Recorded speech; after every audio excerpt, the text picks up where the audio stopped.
ఈరోజు కేంద్ర ప్రభుత్వం ప్రవేశపెట్టినటువంటి బడ్జెట్ చెప్పేవన్నీ అబద్ధాలు, చేసేవన్నీ మోసాల్లాగా మరోసారి రుజువైంది. కాగితాల మీద పులులు, ఖర్చులో పిల్లిలాగా ఈ బడ్జెట్ ఉంది. ఇంకా చెప్పాల్సి వస్తే చప్పట్లు కొట్టించుకోవటానికి కేటాయింపులు, ముంచటానికి ఖర్చులు కోతలు. ఎందుకు ఈ మాట అంటున్నామంటే, గత బడ్జెట్ లో 50,65,000 కోట్లు కేటాయిస్తున్నట్టు రికార్డు స్థాయి బడ్జెట్ అని చెప్పారు. కానీ కుదించే రివైజ్డ్ బడ్జెట్ మనకందరికీ తెలుసు, కేటాయింపులు వేరు, రివైజ్డ్ మధ్యలో చేస్తారు. ఇప్పుడు సవరించిన అంచనాల్లో 1,00,000 కోట్లు తగ్గించేశారు. అంటే ఆ 1,00,000 కోట్లు ఖర్చు కావు. ఇప్పుడు 53,47,000 కోట్లతో కొత్త బడ్జెట్ ని పార్లమెంట్ లో ప్రవేశపెట్టారు. అంటే గత బడ్జెట్ కేటాయింపులతో పోలిస్తే 6% పైగా బడ్జెట్లు కేటాయింపులు పెరిగాయి. కానీ మనం చూడాల్సింది ఏమిటంటే, గత సంవత్సరం కేటాయించిన బడ్జెట్ లో 1,00,000 కోట్లకు పైగా ఇప్పుడు సవరించిన దాంట్లో కుదించారు, తగ్గించేశారు. ఏటికి తగ్గించారు అనేది ఒకటి. రెండు, ఇవాళ దేశంలో కానీ వివిధ రాష్ట్రాల్లో ప్రధానమైనటువంటి సమస్య నిరుద్యోగం ఇలయతాండవం చేస్తుంది. కొనుగోలు శక్తి బాగా పడిపోయింది, ధరలు బాగా పెరుగుతున్నాయి, వలసలు అవుతున్నాయి, వ్యవసాయ కార్మికులు, రైతులు ఆత్మహత్యలకి గురవుతున్నారు. వీటన్నింటినీ పరిష్కారం చేసేటట్లుగా లేదా ఒక మార్గాన్ని చూపేటట్టుగా ఈ బడ్జెట్ ఏమన్నా ఉందా అంటే, అది కాకపోగా సంక్షేమ రాజ్యం స్థానంలో కార్పొరేట్ల రాజ్యంగా, ప్రజల అంటే అదానీ అంబానీ లాగా ఈ బడ్జెట్ మరోసారి రుజువు చేసింది. గత సంవత్సరం కేటాయించిన దాంట్లో దేనికి కుదించారు అని చూసినప్పుడు, వ్యవసాయ అనుబంధానికి 1,58,830 కోట్లు కేటాయించారు గత బడ్జెట్ లో. సవరించిన దాంట్లో 1,57,000 కోట్ల కంటే 1,50,000 కోట్లు అంటే సుమారు 7,000 కోట్లు వ్యవసాయ అనుబంధానికి సవరించిన దాంట్లో కత్తిరించారు. విద్యకి 1,28,000 కోట్ల రూపాయలు కేటాయించి సవరించిన దాంట్లో 1,21,000కి 1,21,000 అంటే దాదాపు 7,000 కోట్లు దీనికి తగ్గించారు. హెల్త్ కి 98,000 కోట్లు కేటాయించి 94,000 కోట్లకు సవరించారు. దీనితో పాటు ఐటీ, ప్రధానంగా టెలికాంకి 86,000 కోట్ల రూపాయలు ఇచ్చి మేము బిఎస్ఎన్ఎల్ బతికిస్తున్నామని చెప్పారు. 53,000 కోట్లకు కుదించారంటే దాదాపు 33,000 కోట్లు బిఎస్ఎన్ అభివృద్ధి చేయడానికి కేటాయిస్తున్నామని చెప్పి సవరించిన దాంట్లో కుదించారు. ఇక గ్రామీణాభివృద్ధికి 2,65,000 రూపాయలు కేటాయించి 2,12,000 కుదించారంటే దాదాపు 54,000 అంటే 20% గ్రామీణాభివృద్ధికి కేటాయించిన దాంట్లో కుదించేశారు. ఇప్పుడు అంటే దాదాపు 54,000 20% ఖర్చు పెట్టడం లేదు ఇప్పుడు జరుగుతున్నటువంటి ఈ ఫైనాన్స్ ఇయర్ లో. సోషల్ వెల్ఫేర్ మరీ దుర్మార్గం ఏమిటంటే, గత బడ్జెట్లోనే సోషల్ వెల్ఫేర్ అంటే ఎస్సీ, ఎస్టీ, బీసీలు, మైనార్టీలు కూడా ఉంటారు.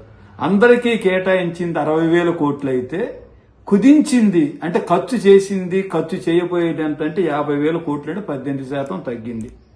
దీంతో పాటు అర్బన్, ఈ ప్రభుత్వం చెప్పింది మేము అర్బనైజేషన్కి చాలా ఎక్కువ ప్రాధాన్యత ఇస్తున్నామని చెప్పారు. అర్బనైజేషన్కు పోయినసారి బడ్జెట్ లో 96,777 కోట్లు కేటాయించి దాన్ని 57,000 కంటే దాదాపు 40% తగ్గించారు. దీనితో పాటు మన గ్రామీణ ప్రాంతాల్లో నీటి వనరుల కోసం జలజీవన్, ప్రధానమంత్రి జలజీవన్ అని ఈ ప్రభుత్వం పేరు పెట్టారు. దానికి 67,000 కోట్ల రూపాయలు కేటాయించి ఎంత ఖర్చు చేశారో తెలుసా? ఇప్పుడు కుదించిన దాంట్లో 17,000 కోట్లు అంటే 80% అంటే 50,000 కోట్ల రూపాయలకు పైగా జలజీవన్ దాన్ని కత్తిరించి పడేశారు. హౌసింగ్ 50,000 కోట్లు కేటాయించారు, 30,000 కోట్లు కుదించారు. ఇవి ఎట్లా చెప్పుకుంటూ పోతూ ఉంటే, ఏవైతే ప్రజల కొనుగోలు శక్తిని పెంచగలుగుతాయో, ఏవైతే ఉత్పత్తి వర్గాలకు ఉన్నటువంటి వ్యవసాయ కార్మికులు, రైతులు, కౌలుదారులు, కార్మికులకు ఉపయోగపడతాయో, ఏవైతే సామాజిక తరగతులు కోరుకుంటున్నారో వాటికి ఉపయోగపడతాయో వాటన్నింటినీ కాగితాల మీద పులుల్లాగా చూపిస్తున్నారు కేటాయించేటప్పుడు చప్పట్లు కొట్టి పత్రికల్లో మేము ఇంత కేటాయించామని చెప్పడానికి. 6 నెలల తర్వాత సవరిస్తారు. ఈ సవరించేది ఇంటర్నల్ గా కాబట్టి మళ్ళీ బడ్జెట్ ప్రవేశపెట్టేదాకా ఎవరికి తెలియదు కాబట్టి సవరించే దాంట్లో కత్తిరింపులు మనం చేస్తున్నాం. అంటే కేటాయింపుల్లో రాజుగా ఉంటున్నారు, ఖర్చుకు వచ్చేటప్పటికల్లా బంటుగా అవుతున్నాయి సామాజిక తరగతులు. ఇది మనకు కనిపిస్తున్నాయి.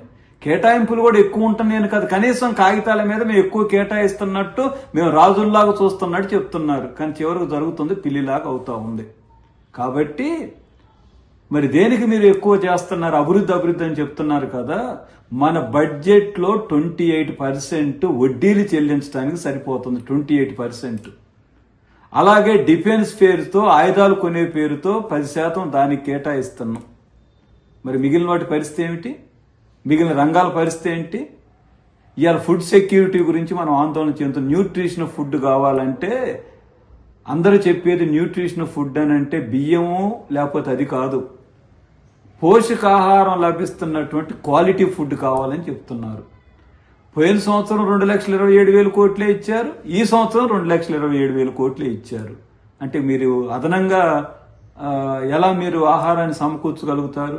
ఇక గొప్పగా చెప్తుంది ఏమిటంటే ఈ బడ్జెట్లో మోడీ గారు, అలాగనే మన నిర్మల సీతారామన్ గారు, వారిని బలపరిచే చంద్రబాబు నాయుడు గారు, లేదనుకుంటే నితీష్ గారు, లేకపోతే జగన్ లాంటి బ్యాచ్ అని చెప్తుంది ఏమిటనంటే ఉపాధి హామీ పథకం రద్దయిందని ఆందోళన చెందారు. కానీ ఎంత కేటాయించాం?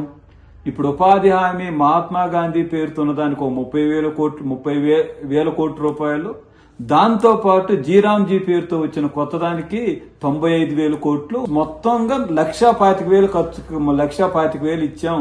ఇది మన ప్రోగ్రెస్ అంటున్నారు. కానీ ఇది ఒక నమ్మక ద్రోహం. ఈ చట్టాన్ని తేవటంలోనే ద్రోహం ఉంది. అదేమిటి? 30,000 కోట్లు మీరు చూపిస్తుంది ఏమిటంటే ఇప్పటిదాకా ఉన్న బకాయిలకు 30,000 కోట్లు మీరు ఇచ్చారు. అంటే 88,000 కోట్లు ఆల్రెడీ మీరు సవరించిన దాంట్లో చెప్పారు. 30,000 కోట్లు అంటే దాదాపు 1,20,000 కోట్ల రూపాయల వరకు ఇప్పుడు ఉపాధి హామీకి అవుతున్న ఖర్చుకే సరిపోతుంది. మరి మీరు 125 రోజులు పెంచి 95,000 కోట్లే చూపిస్తున్నారు కదా. ఈ 95,000 కోట్లలో కూడా మీరు పెట్టింది ఏంటి? ఇప్పుడు జీరాంజీ చట్టంలో లేబర్ కంపోనెంట్కే మీరు ఈ డబ్బులు ఇవ్వటం లేదు. ఇప్పటిదాకా అయినటువంటి ఖర్చు అంతా వ్యవసాయ కార్మికులకి, గ్రామీణ ప్రజలకు పనులు కల్పించడానికి మీరు ఇచ్చింది. కానీ ఇప్పుడు కేటాయించిన దాంట్లో ఏంటో తెలుసా? ఈ కొత్త చట్టంలో మౌలిక వస్తువులు అన్నిట్లంటే ఒక 4 రకాల పనులు, పెద్ద పనులు కూడా కేటాయించి అవన్నీ దీంట్లో చెప్పారు. కాబట్టి ఉపాధి మనకి గ్రామీణాభివృద్ధిలో మీరు చూపిస్తున్నటువంటి గత ఖర్చుతో పోల్చుకుంటేనే మీరు 60,000 కోట్లు తగ్గించారు. కాబట్టి ఉపాధి హామీ కూడా తీవ్రమైనటువంటి విమర్శలు వస్తున్నాయి, అబాస్పాలు అవుతున్నారు.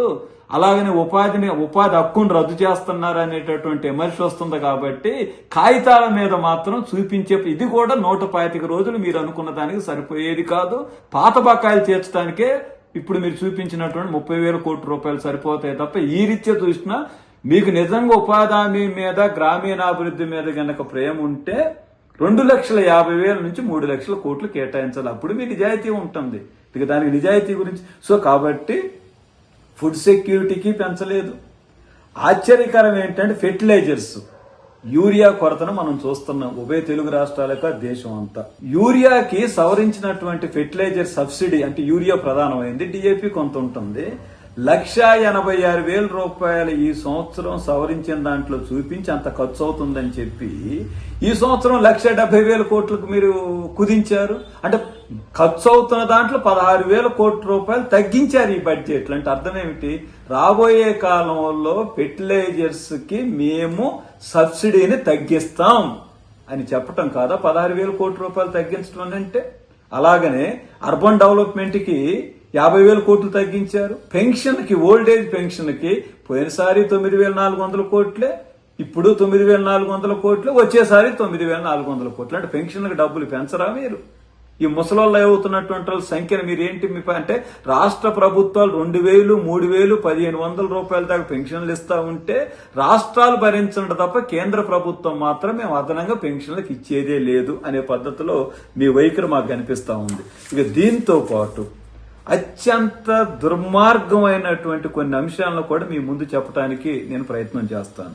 అదేమిటి దాంట్లో చెప్పాల్సి వస్తే, ఈ డీలర్లు అంటే ఈ ఫుడ్ గ్రెయిన్స్ ని సప్లై చేసే డీలర్లు గాని స్టాక్ పెట్టేదానికి గాని 7,075 కోట్లు కేటాయించి 6,000కి కుదించారు. ఇప్పుడు ఎంత కేటాయించారు? 6,500. అంటే డీలర్లకు కమిషన్లు ఇవ్వకపోతే వాళ్ళు ఎట్లా బతుకుతారు? లేదు బ్లాక్ మార్కెట్ ని ఎట్లా అరికట్టగలుగుతారు? దీంతో పాటు పోస్ట్ మెట్రిక్ స్కాలర్షిప్లు ఎంత మీరు పోస్ట్ మెట్రిక్ అంటే పిల్లలు మన యూనివర్సిటీలో చదివే పిల్లలు, హైర్ ఎడ్యుకేషన్ లో చదివే ఎస్సీ పిల్లలకి పోస్ట్ మెట్రిక్ 6,300 కోట్లు ఇచ్చారు. అది సరిపోదని మనం గొగ్గోలు పెట్టాం. 6,300 కోట్ల రూపాయలు కేటాయించి ఖర్చు అంటే మీరు సవరించిన దాంట్లో 5,000 కుదించి 1,300 తగ్గించారు. ఏకలవ్య స్కూల్స్ ఉన్నాయి. ఏకలవ్య స్కూల్ కి మేము బ్రహ్మాండంగా ఇప్పుడు ఏం చెప్తున్నారు మోడీ గారు, మేము ప్రతి జిల్లాలో ఒక మహిళా విద్యా సంస్థను పెడతామని చెప్తారు. సంతోషం, మేము కూడా ఆహ్వానిస్తాం. ఖచ్చితంగా ఒకటి కాదు, నియోజకవర్గానికి ఒకటి పెట్టాలి మహిళలకని మేము డిమాండ్ చేస్తున్నాం. మహిళల్ని విద్యా రకంగా మనం ప్రమోట్ చేసుకోవాలి. కానీ మీరు చేసిన పని ఏమిటి దీంట్లో? ఏకలవ్య స్కూల్స్ అన్ని కూడా ఎస్టీ పిల్లల కోసం పెట్టిన స్కూల్స్ 7,000 కోట్లు ఇచ్చి 5,000 కోట్లే మీరు ఖర్చు పెట్టారు. మిగిలినటువంటి ఖర్చు లేదు. కాబట్టి ఏకలవ్యకి ఖర్చు తగ్గించారు, పోస్ట్ మెట్రిక్ కి ఖర్చు తగ్గించారు. దీంతో పాటు ఈ ప్రధానమంత్రి పోషక అంటే అంగన్వాడీ కేంద్రాలకి పోషక 1, పోషక 2కి ఒక 40,000 కోట్ల రూపాయల దాకా మీరు కేటాయించి దాంట్లో 4,000 కోట్ల రూపాయలు మీరు ఖర్చు తగ్గించేశారు సవరించిన దాంట్లో. కాబట్టి పిఎం ఎంకరేజ్మెంట్ అంటే మోడర్నైజ్ చేయడానికి ఎంకరేజ్ చేసేదానికి డబ్బు కేటాయించారు, ఖర్చు తగ్గించేశారు. సో ఇవన్నీ చూసినప్పుడు సోషల్ సెక్టార్ కి ఎస్సీ, ఎస్టీ, బీసీ, మైనారిటీ వీరికి సంబంధించి గత బడ్జెట్ లో కేటాయించిన దాంట్లో సవరించిన దాంట్లో అంటే ఖర్చు చేయకుండా 1,40,000 కోట్ల రూపాయలు మీరు పక్కన పెడుతున్నారు. ఏమనాలి దీన్ని? ఈ ప్రభుత్వాన్ని గురించి మనం ఏం చెప్పాలి? కాబట్టి ఇప్పుడు కాగితాల మీదనో సామాజిక తరగతులకి గ్రామీణ ప్రాంతాలకు ఉపయోగపడే వాటికి ఖర్చు ఎక్కువ కేటాయించినట్టు చేయటం పచ్చి మోసం, పచ్చి దగ, ఇష ప్రయోగం. ఇది మీరు ప్రజలకు ఇషాన్ని ప్రయోగిస్తా ఉన్నారు. నిజాయితీ ఉండొద్దా మీకు? కేటాయించి సవరించినటువంటి అంచనాలు ఎందుకు పెట్టారు బడ్జెట్ లో? అనుకోనటువంటి విపత్తులు వస్తుంటాయి, అనుకోని ఖర్చులు వస్తాయి. కాబట్టి ఖర్చులు కేటాయించేటప్పుడు బడ్జెట్ ప్రతిపాదనలప్పుడు సవరించుకునే అవకాశాన్ని మన రాజ్యాంగం ప్రభుత్వాలకు ఇచ్చింది. మీరు చేస్తున్న పని ఏమిటి? మీకు అనుకూలమైనటువంటి వాటికి కేటాయించిన దానికంటే ఎక్కువ ఇస్తున్నారు.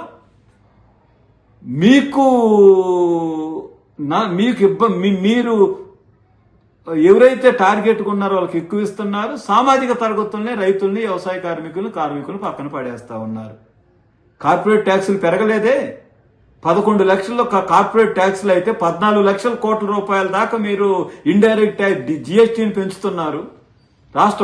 రాష్ట్రం నుంచి పన్నులు ఇష్టం వచ్చినట్టు వసూలు చేస్తున్నారు. కార్పొరేట్ మీద ఎందుకు ట్యాక్స్ లేరు? కార్పొరేట్ విద్యా సంస్థల మీద ఎందుకు ట్యాక్స్ లేరు? కార్పొరేట్ హాస్పిటల్ మీద ఎందుకు ట్యాక్స్ లేరు? అదానీ ప్రధానమంత్రి మోడీ గారు కాకముందు 30,000 కోట్లుంటే ఇవాళ 30,000 నుంచి 12 లక్షల కోట్లకు వెళ్తారా? వారి మీద కార్పొరేట్ ట్యాక్స్ పెంచరా?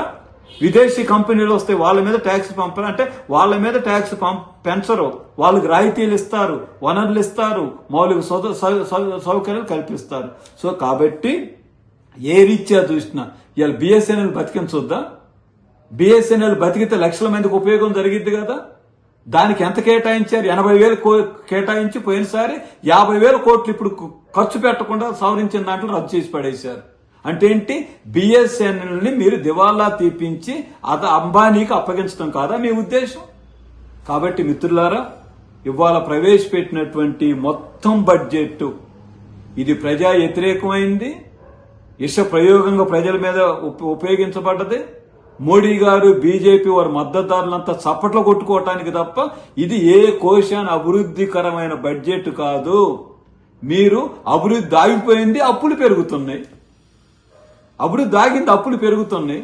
సామాజిక న్యాయం దెబ్బతింటుంది, కార్పొరేట్ న్యాయం పెరుగుతా ఉంది. సో కాబట్టి ఇది మొత్తం కూడా దుర్మార్గమైనటువంటి బడ్జెట్. ఇది గ్రామీణ ఉపాధికి అన్యాయం చేశారు, కార్మికులకు అన్యాయం చేశారు, రైతులు ఎంఎస్పీ అడుగుతున్నారు. ఎంఎస్పీ గురించి ఒక్క ముక్క లేదు ఈ బడ్జెట్ లో. అలాగనే విద్యుత్ రెగ్యులేటర్ గురించి బడ్జెట్ లో ప్రస్తావన చేశారు మీటర్లు పెట్టడానికి. ప్రైవేట్ రంగం అంత పెరుగుతుంది, ప్రైవేట్ రంగం రిజర్వేషన్ అడుగుతున్నాం, ప్రైవేట్ రంగం రిజర్వేషన్ గురించి మీరు ఒక్క ముక్క ఈ బడ్జెట్ లో చెప్పలేదు. పోలవరం, ఆంధ్రప్రదేశ్ లో పోలవరం మునిగిపోతుంది, ఆ పోలవరానికి 5,000 కోట్లు రివైజ్ దాన్ని 3,000 కోట్లకు తగ్గించారు. పోలవరానికి రిహాబిటేషన్ అంటే భూములు కోల్పోయినటువంటి, ఉపాధి కోల్పోయినటువంటి వాళ్ళకి 1,000 కోట్లు ఇవ్వాలి, దాని గురించి ఏం ప్రస్తావన లేదు. తెలంగాణ రాష్ట్రానికి స్టీల్ ఫ్యాక్టరీ అడిగారు, రాష్ట్రం విడిపోయినప్పుడు చెప్పారు, ఆ స్టీల్ ఫ్యాక్టరీ గురించి దీంట్లో ప్రస్తావన లేదు. వెనకబడ్డ ప్రాంతాలకు రైల్వే గురించి 30,000 కోట్ల రూపాయలు రైల్వే లైన్ అని చెప్పారు, ఆ రైల్వే లైన్కి సంబంధించి 20,000 కోట్ల రూపాయలు సవరించిన దాంట్లో కుదించి పడేశారు. రైల్వేకి ప్రత్యేక బడ్జెట్ ఉంటే దాని మీద కాన్సన్ట్రేట్ చేయొచ్చు అని స్వాతంత్రం వచ్చినప్పుడు పెడితే, రైల్వేని కూడా జనరల్ బడ్జెట్ లో కలిపి ఇవ్వాలా, రైల్వేని అర్థం కాకుండా మోసకారికి ఇది ఉంటుంది. సో కాబట్టి ఈ బడ్జెట్ కార్పొరేట్ల బడ్జెట్, ఉన్మాదాన్ని పెంచే బడ్జెట్, మతోన్మాద, అరే దళితుల గురించి, గిరిజనుల గురించి, బీసీల గురించి ఏం ప్రస్తావనలు ఉండవు. ఆకలి సావుల గురించి, భక్తి గురించి, ఆలయాల గురించి ఏంటి? ప్రభుత్వానికి ఏంటి భక్తి? మీకేంటి ప్రాధాన్యత? సో కాబట్టి ఇది కార్పొరేట్ల బడ్జెట్, ఉన్మాదుల బడ్జెట్. కాబట్టి దీనికి వ్యతిరేకంగా ఉపాధి హామీని కాపాడుకోవాలి, అలాగనే లేబర్ కోడ్ రద్దు కావాలి, ఇతర రైతాంగానికి ఎంఎస్పీ కావాలి. వీటన్నింటి మీద రేపు 2వ తారీఖున దేశవ్యాప్తంగా వ్యవసాయ కార్మిక సంఘం గ్రామీణ ప్రాంతాల్లో నిరసన కార్యక్రమాలు చేపట్టింది. దీని కొనసాగింపు ఫిబ్రవరి 12వ తారీఖున దేశవ్యాప్తంగా జనరల్ స్ట్రైక్ జరుగుతుంది. కాబట్టి బలం ఉంది కదా అని మోడీ పార్లమెంట్ లో చెప్పొచ్చు, కానీ ప్రజా కోర్టులో మిమ్మల్ని ఓడిస్తాం, ఈ బడ్జెట్ ని ప్రజలు తిరస్కరించేటట్టుగా ఉధృతమైన ఉద్యమాలు చేయాలని అందరినీ కోరుతున్నాం.